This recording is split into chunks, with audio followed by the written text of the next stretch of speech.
Okay, sorry I've got to be down here because to keep in frame, we don't want to have to be doing a bunch of cuts here. So I'm going to first show you where your TFL is because this is going to do the SMR to that TFL muscle. You've seen for foam roller, there's the grid ball, but this is actually a little bit more intense way if you're not feeling like you're getting enough from the grid ball or the foam roller. Those two are kind of a little difficult for setup. So let me first kind of just come up onto my knees and I want you to see. So you can see here, like this, you want to find kind of the edge of your bone. The TFL is a tiny little muscle that is right here and it goes down into the IT band. So it's one of the muscles that connects the IT band.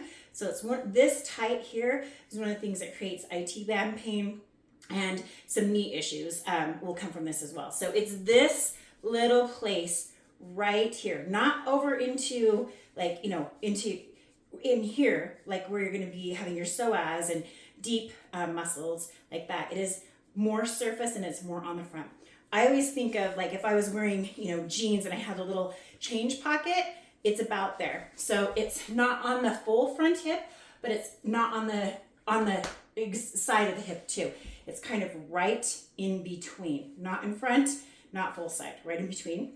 And it's right in this little tiny area. So my iliac crest is right here. It's below and in this area, if that makes sense. So hopefully now you're able to find it because a lot of times that can be confusing. Next step, you're going to get a kettlebell or a plate. I just grabbed a 10 pound. You're gonna actually want more than that. My 10 pound was just handy here. So for demonstration, you're going to put yourself in a seated 90-90 position, like what we do for hip rotation mobility. So here, I'm gonna have front leg is 90 at the knee, 90 at the hip. Back leg is 90 at the knee, 90 at the hip. I'm sitting here. You might, depending on your mobility, need to place a hand. I'm putting right by my butt cheek on the other side just to set myself up. You might need to do that. And then you're going to grab your plate. If this was a kettlebell, this would be the handle of the kettlebell, not the bell part, but the handle part. And I'm gonna stick it right in that little pocket place. You might wanna brace yourself just because this is a little tender. So I am now just slowly, it's a very small, very, very small, think front pocket of your jeans. I'm going to roll this over just like I would if I was doing foam rolling, laying on the foam roller or on the foam ball.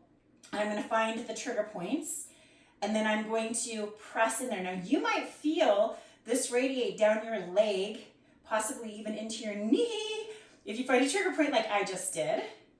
And you're going to then do the same protocol like you always would for foam rolling. So you're going to find the trigger point, you're going to press into it as much as your body can handle without creating agitation. So it won't feel good. It'll kind of almost feel like that good pain. You're going to hold it there for 20 seconds on up to 2 minutes as long as your body can handle it. And then shift it ever so slightly, find the next trigger point, and go through that entire area just like you always would when foam rolling. Hopefully that helps.